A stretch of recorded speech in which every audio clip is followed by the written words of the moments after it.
Note the mention that China says it will resolutely oppose separatist activities aimed at Taiwan independence and external interference. It's a harder line than last year's report, which called for peaceful reunification. Just this January, Taiwan elected William Lai as president, a figure that Beijing considers a separatist. It's also warned the U.S. repeatedly that Taiwan was a red line that shouldn't be crossed. All official communication between the two sides ceased since the DPP came to power in 2016. Though Lai has expressed desire to restart talks with Beijing, ties remain frosty. China has always maintained that Taiwan is an inalienable part of its territory and that reunification will not be stopped. These days, we also notice that it's getting more and more unrealistic to achieve such kind of goal, given the current international and domestic situation in Taiwan.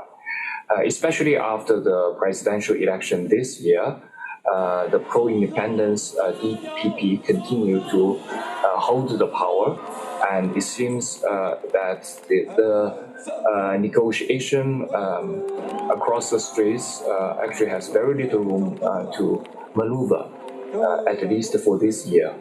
Elsewhere, Premier Li Qiang signaled China's intention to continue its economic diplomacy, saying that it will further promote high-quality Belt and Road cooperation. It's the country's massive infrastructure development project that has presence in Latin America and Southeast Asia.